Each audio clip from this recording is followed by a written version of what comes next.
감사하며 기도드렸습니다. 아멘. 오늘 하나님의 말씀 창세기 24장 12절에서 14절까지입니다.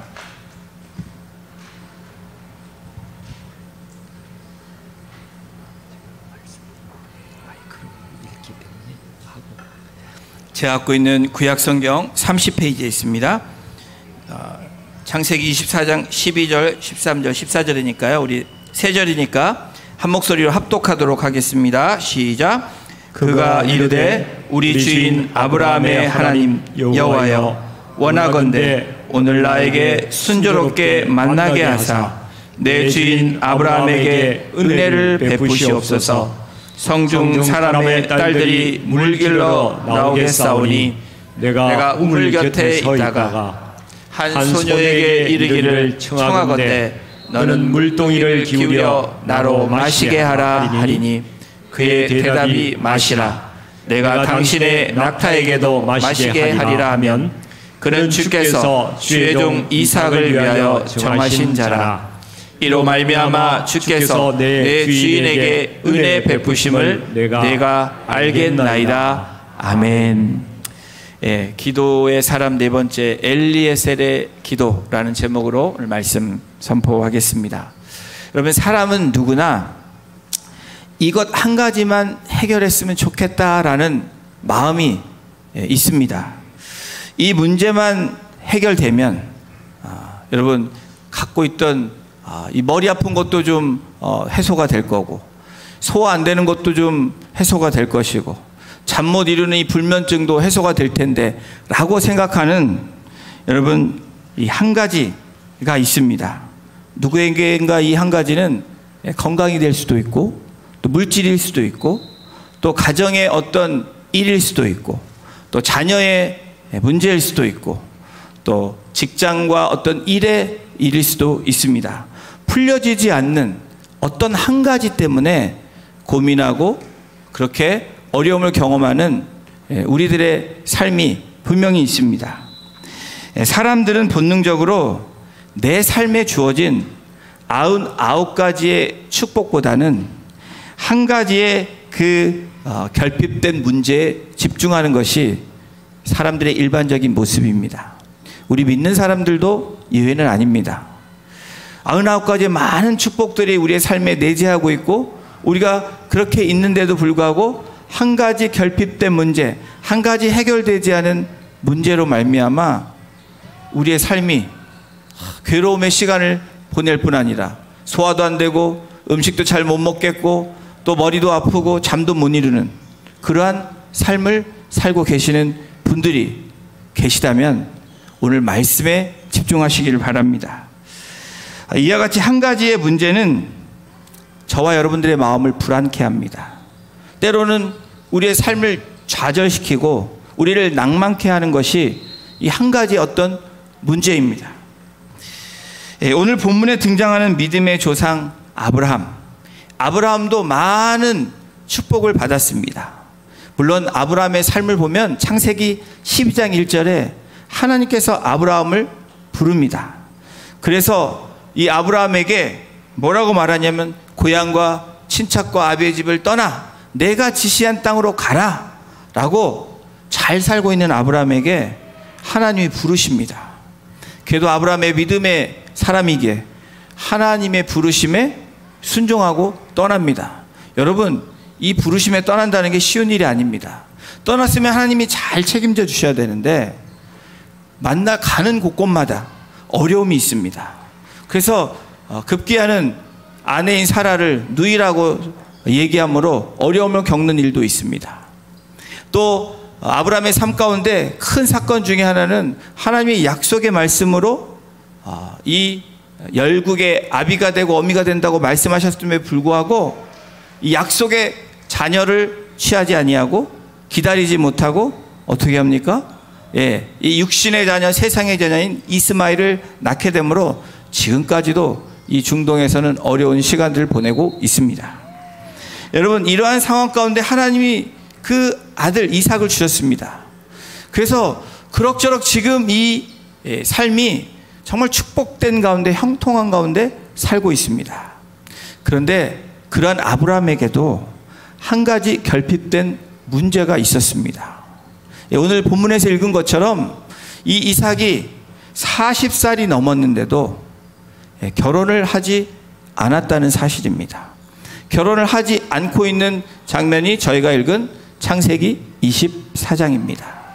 우리 부모님들 이렇게 계시는데 자녀가 결혼 연령이 됐는데 결혼을 하지 않는 자녀를 보면 우리 부모님들의 마음이 너무나 힘들어하시는 소리들을 받습니다.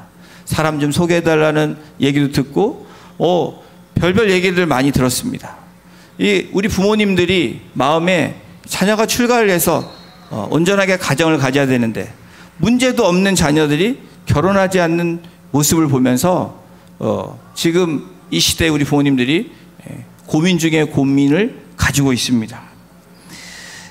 여러분, 이 결혼을 하지 못한 것인지 안 한 것인지는 알 수 없지만 성경은 그렇게 얘기하지 않지만 분명하게 기록된 사실은 이삭이 40이 넘었음에도 불구하고 아직 아내가 없었다라는 것은 결혼하지 않았다라는 것입니다.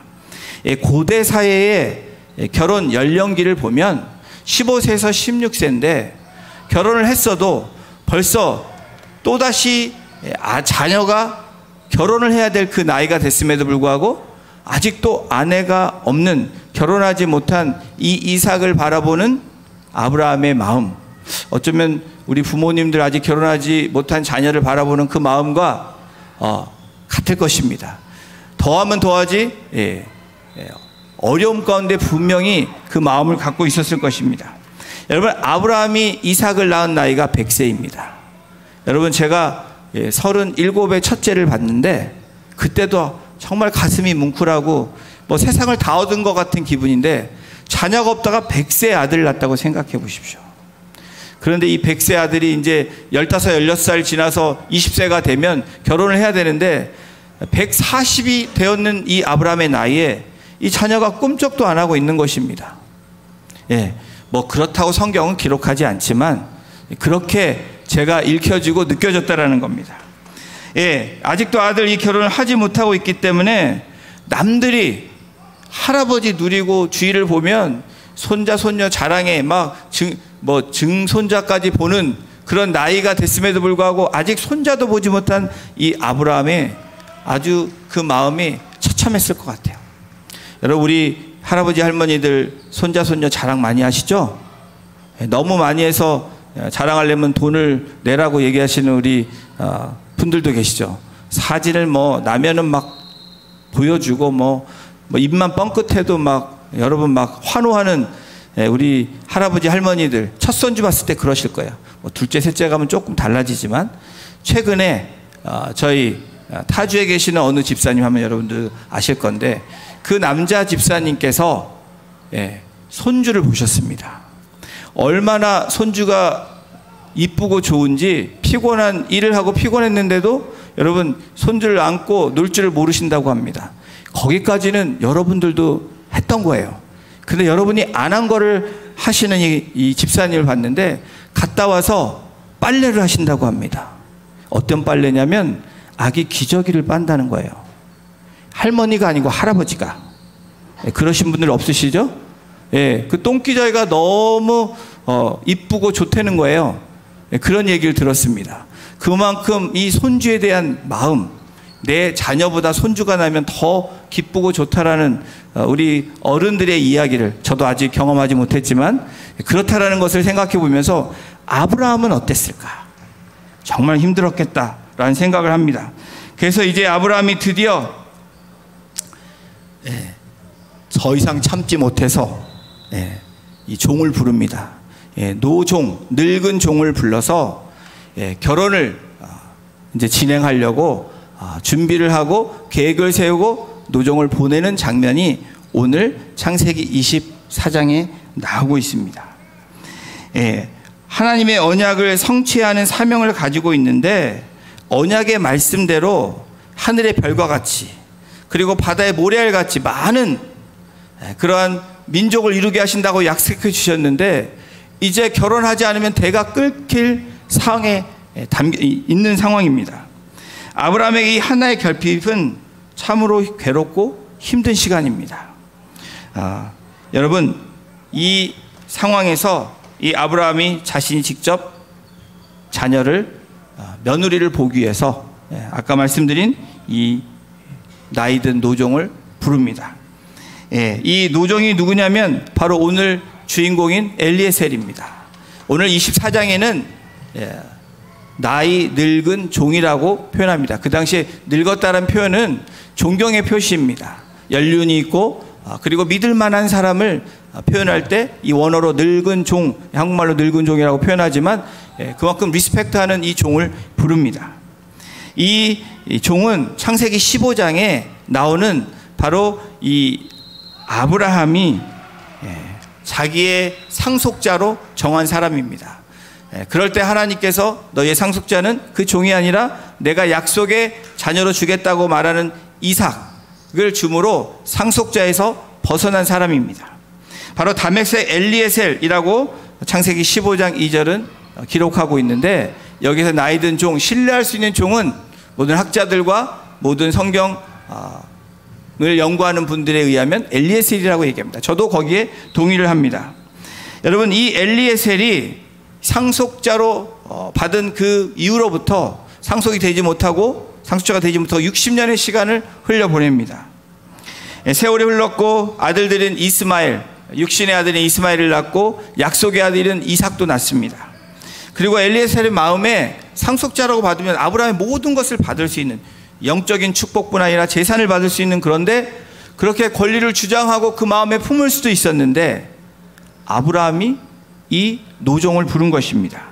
창세기 24장 오늘 읽지는 않았지만 2절에 성경은 이렇게 기록하고 있습니다. 아브라함이 자기 집 모든 소유를 맡은 늙은 종에게 이르되 청하건대 내 허벅지 밑에 내 손을 넣으라. 내 허벅지 밑에 내 손을 넣으라 라고 말하는 이 아브라함의 이 이야기는 바로 충성의 맹세나 복종, 그리고 그렇게 서약하며 내가 그렇게 따르겠다라고 말하는 주인에게 서약하는 장면이 바로 이 허벅지 밑에 손을 넣는 장면입니다. 그만큼 이 아브라함과 엘리에셀의 관계는 종과 주인의 관계이지만 상속자로 삼을 만큼 귀한 아들만치 여겼던, 그러한 또 평생에 함께 동행한 그러한 종이고 친구이고 그리고 자녀처럼 느낀 사람입니다.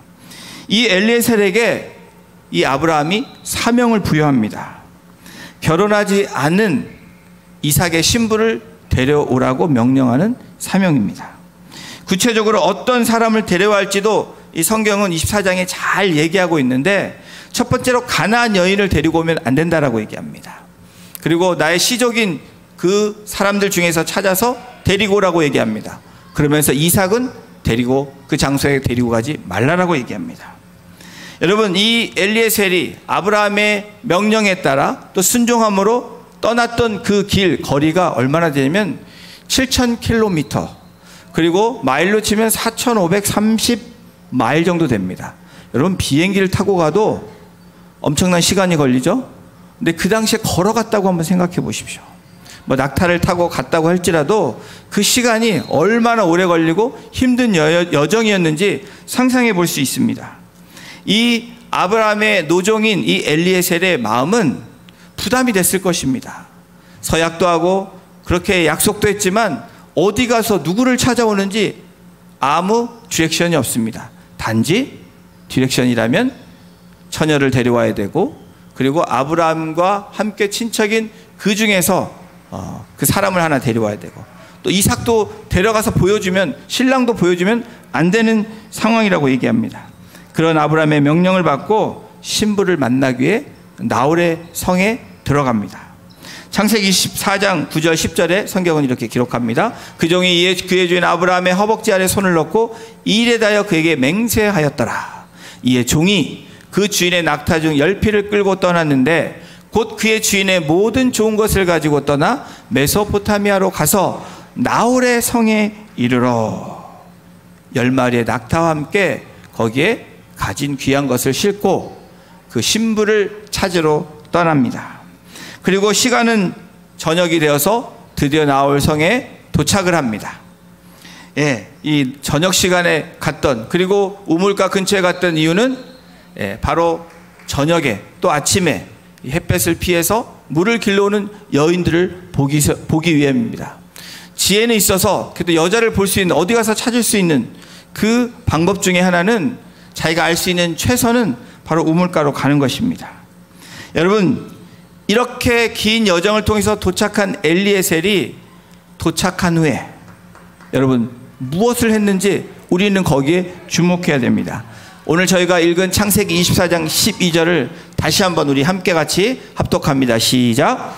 그가 이르되 우리 주인 아브라함의 하나님 여호와여, 원하건대 오늘 나에게 순조롭게 만나게 하사 내 주인 아브라함에게 은혜를 베푸시옵소서.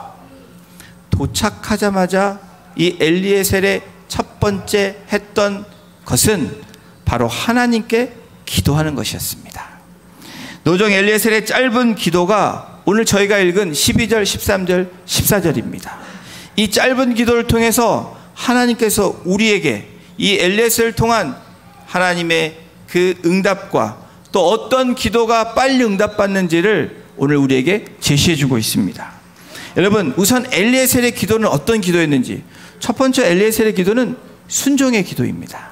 바로 이 순종의 기도는 사명의 기도이기도 합니다. 자, 12절 우리 후반부 다시 보겠습니다. 오늘 나에게 순조롭게 만나게 하사 내 주인 아브라함에게 은혜를 베푸시옵소서. 다시 말하면 아브라함에게 주셨던 이 언약, 이 사명, 그리고 그 사명을 받은 이 엘리에셀이 누구를 위해서 기도합니까? 결론적으로는 아브라함, 주인인 아브라함에게 축복해달라고 기도합니다. 그리고 그 길을 걷고 완전하게 그 미션을 성공하기 위해서 하나님, 내가 가는 그 길에 순조롭게 해달라고, 평탄케 해달라고, 잘 인도해달라고 기도하고 있습니다. 이것이 순종을 위한 기도입니다. 사명을 위한 기도입니다. 내가 원하는, 내가 취하고 싶은 것을 위한 기도가 아니라 하나님께서 약속의 말씀으로 주신 그 말씀, 또 주인이 원하는 것을 바라고 기도하는 그 기도가 순종의 기도, 사명의 기도입니다. 이 순종과 사명의 기도가 우리 성도님들 삶 가운데 일어나기를 주님의 이름으로 축원합니다. 아브라함의 가정에서 경건 생활을 익힌 이 엘리에셀, 이 아브라함이 자기의 양자로 삼아서 상속자로 줄 만큼 그렇게 믿음의 자녀로, 그렇게 어쩌면 이 종은 보고 배웠고 그렇게 삶을 살았습니다. 그래서 아브라함이 했던 행동대로, 어쩌면 믿음의 행동대로 이렇게 믿음의 기도를 도착하자마자 드린 것입니다. 순종 사명의 기도의 대표적인 것을 말할 때 우리는 신약의 예수님의 기도를 알 수 있습니다. 특별히 십자가상 그 마지막 사명을 감당하기 위해서 가시기 위한 그 전날 겟세마네 동산에서 기도하셨던 주님의 기도, 여러분 땀방울이 핏방울이 될 정도로 기도하셨던 예수님, 무엇을 위해서 기도합니까? 걸어가야 될 사명의 길을 하나님 나의 뜻대로 하지 마시고 아버지의 뜻대로 하십시오.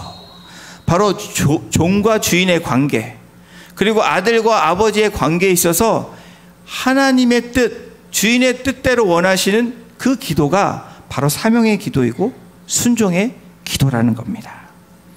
주인의 명령에 따라 그 일을 책임지고 충성하는 종의 중보기도는 바로 엘리에셀의 순종의 기도였습니다. 자, 엘리에셀의 기도, 우리 3절에서 찾을 수 있는 또 하나의 기도는 믿음의 표적을 구하는 기도였습니다. 우리 14절을 함께 같이 읽어보겠습니다. 시작.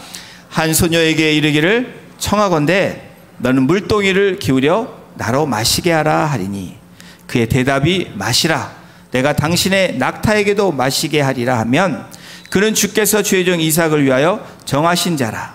이로 말미암아 주께서 내 주인에게 은혜 베푸심을 내가 알겠나이다. 여러분, 이 기도가, 여러분 엘리에셀의 기도가 이게 표적을 구하는 기도 같아요? 될 수 있는 기도 같지 않으세요? 근데 이게 표적을 구하는 기도라는 것을 제가 설명드리면 이게 이만큼 힘들구나 라는 것을 알 수 있습니다. 바로 그 당시의 문화와 그 당시의 상황들을 이해하면 이것은 도저히 현실적으로 될 수 없는 이야기라는 겁니다. 여러분, 뭐라고 기도합니까? 내가 거기 가서 물을 달라고 하면 어떤 여자가 물동이를 기울여서 물을 주면 그것이 하나님 첫 번째 이 사람이 바로 하나님이 예비하신 그런 사람입니다 라고 응답으로 알겠습니다 라고 기도했다라는 겁니다. 두 번째가 중요합니다. 종이 제가 요청하지 않아도 이 여인이 낙타까지 물을 먹이게 하겠다라고 하는 사람이 하나님이 준비한 사람입니다 라고 얘기하는 것입니다. 낙타도 물 줄 수 있죠. 지금처럼 수돗물이 콸콸 틀어지면 그냥 주면 됩니다. 쉽습니다. 그런데 아까 말씀드렸죠, 고대에서 물을 기르기 위해서는 우물이 얼마나 중요한지 아시죠? 우물 때문에 싸움이 나고 전쟁이 일어납니다. 물 전쟁이에요. 바로 물, 낙타를 먹이겠다라고 얘기했다라는 것은 모든 것을 헌신하겠다라는 겁니다. 여러분, 낙타가 목이 말라서 물을 먹으면 얼마를 먹냐면 바로 한 번 먹을 때마다 26갤론을 먹습니다. 26갤론 하니까 이해가 되세요? 여러분, 우유 1갤론으로 26통을 먹는 거예요. 근데 더 놀라운 사실이 있습니다. 이 낙타가 몇 마리예요? 10마리예요. 260갤론. 한번 여러분 스마트 하시니까 260갤론이면 260통을 여러분 가져와야 되는 거예요. 어디서요? 수돗물 틀어서가 아니고 길어서 가져와야 된다라고 얘기합니다. 오늘 성경에 그렇게 있습니다. 그런데 여러분, 이 여인이, 그리고 그 당시 그때 문화에 이 어깨에 멜 수 있고 이렇게 안을 수 있는 물덩어리, 이 물 항아리가 뚜리갤런입니다. 그러면 260갤런을 길러 오려면 몇 번을 왔다 갔다 해야 됩니까? 적어도 90번 정도는 가야 되겠죠? 90번인데 여러분, 그 물이 그냥 가서 샥 떠오는 게 아닙니다. 그 당시에 우물의 깊이가 고대 학자들에 의하면 한 40m 이상 된다고 합니다. 그걸 그냥 한 번 끌어올릴 때마다도 힘든데 그 260갤론을 끌어올리기 위해서 힘을 써야 되죠. 그리고 그것을 담아가지고 가져와야 되죠. 이 모든 일이 여러분 가능하겠습니다? 가능하겠습니까? 돈을 준다고 해도 쉽지 않을 거예요. 근데 이 누구냐면 처자입니다. 처녀예요. 그 힘든 일을 해보지 않은 사람이, 그리고 willingly, voluntarily, 내가 이 낙타 10마리에게 물을 먹이겠습니다 라고 얘기할 수 있는 사람이 여러분 상식적으로 없다라는 거예요. 그런 기도를 누가 하고 있습니까? 하나님께 엘리에셀이 하고 있는 겁니다. 자, 어떤 처자가 아무리 환대를 하고 너무 착한 사람이라도 여러분 90번을 왔다 갔다 하고 그 물을 계속 길어올 수 있는 그런 사람은 maybe 없다라고 생각합니다. 안 할 겁니다. 이와 같은 불가능한 일을 엘리에셀이 하나님께 표적으로 그렇게 얘기하는 사람이 그렇게 하나님이 예비하신 그 신부라는 것을 제가 알겠습니다 라고 기도한 것입니다. 여러분, 혹시 신앙생활에서 엘리에셀처럼 기도해 본 적이 있습니까? 전혀 될 것 같지 않은 그 일들을 하나님한테 내놓고 조건적 기도를 해보신 적이 있습니까? 때로는 하나님이 들어주실 때가 있습니다. 언제 들어주십니까? 오늘 기도의 원리는 하나님이 뜻에 따라 기도할 때 들어주신다는 거예요. 불가능이 가능케 하시는, 바로 하나님이 원하시고 하나님이 뜻하시면 하나님이 일으키신다는 거예요. 여러분, 구약 성경에도 기드온이라는 사람이 나옵니다. 하나님이 기드온을 부르시는데 기드온이 조건적 기도를 합니다. 뭐라고 기도해요? 양털 한 뭉치를 타작마당에 제가 놓겠습니다. 하나님, 이슬을 적셔주셔서 양털 한 뭉치만 적게 하고 다른 데는 적지 않게 하나님 그렇게 보여주세요. 그럼 하나님이 나를 부르신 걸로 알겠습니다 라고 기도하는 거예요. 하나님이 어떻게 하십니까? 그렇게 하시죠. 또 기도합니다. 하나님, 화내지 마시고 노하지 마시고 이번에는 거꾸로 이 양털에는 비가 내리지 않고 적시지 않고 다른 것에만 적시게 해주십시오. 여러분, 이게 상식적으로 불가능하죠. 근데 그것을 기도했다라는 겁니다. 하나님이 들어 응답하시고 기도원을 부르시고 300의 용사를 뽑으시고 또 이스라엘을 구하는 이 사사로 하나님이 세우십니다. 여러분, 늙은 종 엘리에셀의 기도는 사실 쉽지 않은 기도입니다. 아니, 현실적으로 가능하지 않은 기도입니다. 여러분, 이 기도만 한다고 됩니까? 엘리에셀이 무엇을 갖고 있었습니까? 오늘 여러분, 표적을 구하는 기도 앞에 어떤 단어가 있는지 여러분 보셔야 됩니다. 우리의 삶에서 기도한다고 되는 것이 아니라 바로 믿음의 표적을 구하는 기도가 엘리에셀의 기도였다라는 거예요.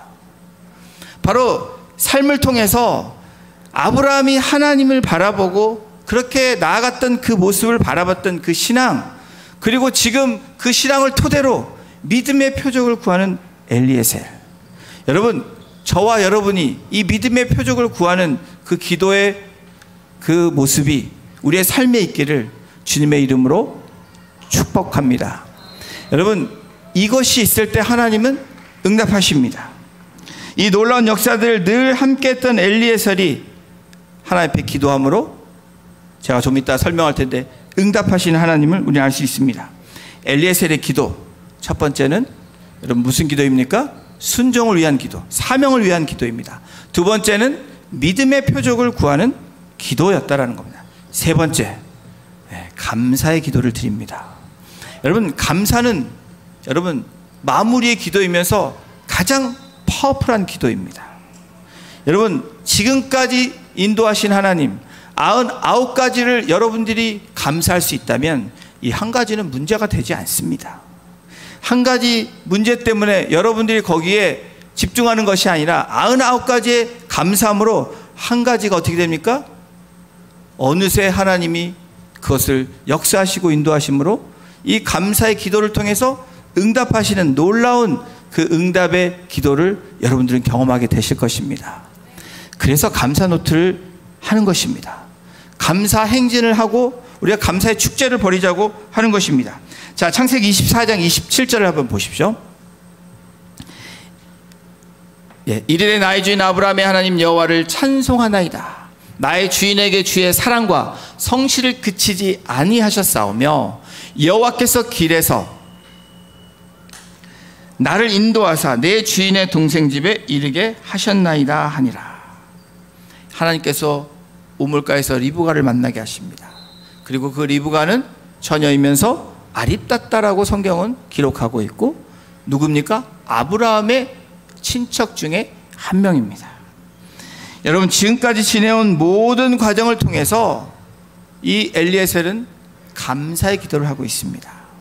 여러분, 우리의 삶의 마감은 감사로 끝맺어야 됩니다. 우리의 삶의 시작은 감사로 시작돼야 됩니다. 이 감사의 기도가, 감사의 고백이 여러분의 삶에서 넘쳐날 때 여러분 놀라운 그 기적의 체험을 저와 여러분들은 할 것입니다. 여러분, 그렇다면 노종의 이 기도에 대한 하나님이 어떻게 응답하셨는지 오늘 여기에 주목하셔야 됩니다. 그렇게 기도했습니다. 그런데 하나님이 어떻게 응답하셨는지 여러분 창세기 24장 15절을 보십시오. 우리 함께 읽겠습니다. 시작. 말을 마치기도 전에 리브가가 물동이를 어깨에 메고 나오니. 말을 마치기도 전에는 이 엘리에셀이 기도 마치기도 전에 이미 하나님이 일을 시작하신 것입니다. 기다린 필요 없이 하나님이 리브가를 통해서 어깨에 메고 나오는 이 여인을 보내십니다. 여러분, 종이 마주 달려가서 리브가에 또한 질문을 합니다. 물을 좀 마실 수 있냐고. 이제 테스트를 하겠죠. 자, 24장 18절입니다. 그가 이르되, 리브가가 말하는 한 겁니다. 내 주여 마시소서. 그렇게 하며 급히 그 물동이를 손에 내려 마시게 하고. 리브가가 급히 물동이를 내렸다고 얘기합니다. 여러분, 이 상상이 되십니까? 진행되는 이 씬들이 여러분 상상이 되십니까? 빨리빨리 이 장면들이 움직이는 장면들을 여러분 느끼셔야 됩니다. 급히, 성경에는 급히라고 써 있습니다. 이 부사가 하나님의 마음이고 하나님의 역사하시는 기록입니다. 리브가가 물동이를 손에 내려 마시게 합니다. 그리고 리브가는 이 엘리에셀이 질문도 하지 않았는데 리브가가 뭐라고 얘기합니까? 낙타를 위해서 내가 물을 길러서 배불리게 먹이겠다라고 얘기합니다. 여러분, 그냥 조금만 주겠다는 게 아니고 배불리게 먹이겠다고 그렇게 얘기하고 있습니다. 엘리에셀의 기도보다 더 크게 응답하시는 하나님의 기도의 응답을 여러분 듣고 계십니까? 보고 계십니까? 이것이 하나님의 방법입니다. 자, 24장 20절 보십시오. 또 성경이 이렇게 기록합니다. 급히 물동이의 물을 구유에 붓고 다시 기르려고 우물로 달려가서 모든 낙타를 위하여 깃는지라. 여러분, 불가능이 가능케 되었습니다. 누가 일하십니까? 하나님이 급히 마치기도 전에 또 붓고 다시 기르려고 길을 옮기는, 여러분, 하나님의 역사가 오늘 우리가 읽은 성경 이 장에 나와 있습니다. 기도가 빨리 응답되길 원하십니까, 여러분? 빠른 기도의 응답이 안 되는 이유가 무엇인지 알고 싶으십니까? 오늘 여기에 답이 있습니다. 여러분, 어떤 기도가 빨리 응답됩니까? 하나님께서 제일 빨리 응답되는 그 기도의 응답을 우리 예수님이 우리에게 말씀해 주셨습니다. 마태복음 6장 33절 산상수훈에서 말씀하셨습니다. 우리 함께 읽어보겠습니다. 시작. 그런즉 너희는 먼저 그의 나라와 그의 의를 구하라. 그리하면 이 모든 것을 너희에게 더하시리라. 우리에게 가르쳐 주신 최고로 빨리 응답받는 기도의 제목을 이렇게 알려주셨습니다. 너희는 먼저 그의 나라, 하나님의 나라와 하나님의 의를 위해서 구하라. 이 말은 하나님 기뻐하시는 기도를 하라는 겁니다. 하나님이 원하시고 하나님이 바라보시는 것을 기도하라는 겁니다. 하나님의 뜻에 따라, 하나님의 계획에 따라 우리가 그것에 따라 기도하는 것입니다. 여러분, 하나님이 기뻐하시는 것이 무엇일까요? 여러분 알고 계십니다. 안 해서 문제이지 몰라서 못하는 것이 아닙니다. 내가 귀찮아서 안 하기도 하고, 내가 때로는 힘들어서 안 하기도 하고, 때로는 너무 더딘 것 같아서 안 하기도 합니다. 여러분, 아브라함도 그랬고 엘리에셀도 보십시오. 오랜 시간에 걸쳐 그렇게 하나님의 뜻에 따라 기도했던 사람들의 결과는 분명하게 하나님이 나타내 주시고 열매로 보여주십니다. 여러분, 엘리야의 기도를 한번 보십시오. 우리 엘리야, 기도의 사람 2 엘리야를 했을 때 이 열왕기상 18장 37절에 뭐라고 기록되어 있는지 한번 같이 읽어볼까요? 시작. 여호와여 내게 응답하옵소서, 내게 응답하옵소서. 이 백성에게 주 여호와는 하나님이신 것과 주는 그들의 마음을 되돌이키심을 알게 하옵소서. 여러분, 이 장면, 응답해달라고 기도하는 이 엘리야의 기도가 하나님의 기뻐하시는 기도일까요? 예, 맞습니다. 예스입니다. 하나님, 뭐라고 기도합니까? 하나님, 주 하나님은, 주 여호와는 하나님이신 것을 알게 하여 주십시오. 이 바알과 아세라 섬기는 이 850명, 그리고 지금 많이 모여있는 이 사람들 앞에서 하나님이 하나님 되심을 나타내 주십시오. 하나님 기뻐하시는 기도일까요? 아닐까요? 기뻐하시는 기도입니다. 하나님이 바라시는 기도입니다. 이 기도가 빨리 응답된다라는 거예요. 예, 여러분, 이 하늘에 하나님께서 하늘에서 불을 내리시죠. 기도원에게 뭡니까? 물을 내려서, 이슬 내려서 적시죠. 적시고 안 적시고 분명히 분간하십니다. 이 이삭의 기도, 이삭의 이 결혼 프로젝트에서 누가 제일 급하셨을까? 여러분, 이 엘리에셀이 아닙니다. 그리고 아버지인 손자를 보고 싶은, 또 더 영적으로 보면 열방의 열국의 그 약속의 말씀을 이루기를 바라는 그 마음에 급한 아브라함도 아니었습니다. 여러분, 가장 급하신 분은 하나님이십니다. 먼저 그의 나라와 그를 구하는 그 기도는 하나님이 급하게 움직이시는 기도라는 것입니다. 바로 엘리에셀의 기도는 바로 이런 기도였습니다. 성도 여러분, 우리의 삶에서 어떤 기도가 우리가 드려져야 됩니까? 내가 원하는 기도를 드리고, 우리 아들, 딸 잘 되게 해주세요. 네, 그것도 좋은 기도입니다. 또 좋은 직장 갖게 해주세요. 그리고 건강하게 해주세요. 좋은 기도입니다. 기도할 수 있습니다. 하지 말라는 것이 아닙니다. 그러나 정말 하나님이 기뻐하시는 기도가 무엇인지 우리가 안다면 그의 나라와 그를 구하고, 엘리에셀이 그의 주인인 아브라함이 원하는 그 열방을 향해서 하나님이 원하시는 그 기도를 했기 때문에 그 기도가 응답되고 그 놀라운 역사를 만들어낸 것입니다. 사랑하는 성도 여러분, 하나님은 기도가 끝나기 전에 다시 또 급히 움직이시는 우리의 하나님이심을 믿고 그 하나님이 기뻐하시는 그의 나라와 그를 위해서 기도함으로 응답받는 우리 성도님들 한 분 한 분 되시기를 주님의 이름으로 축원합니다. 여러분의 기도가 잘못되었다면 기도의 방향을 바꾸셔야 됩니다. 내가 원하는 기도가 아닌 하나님이 기뻐하시는 기도로 할 때 여러분 그 모든 것을 더하시는 그 은혜로 이번 한 주간도 경험하시고 여러분의 삶이 그렇게 형통한 삶으로 나아가시기를 주님의 이름으로 축원합니다. 우리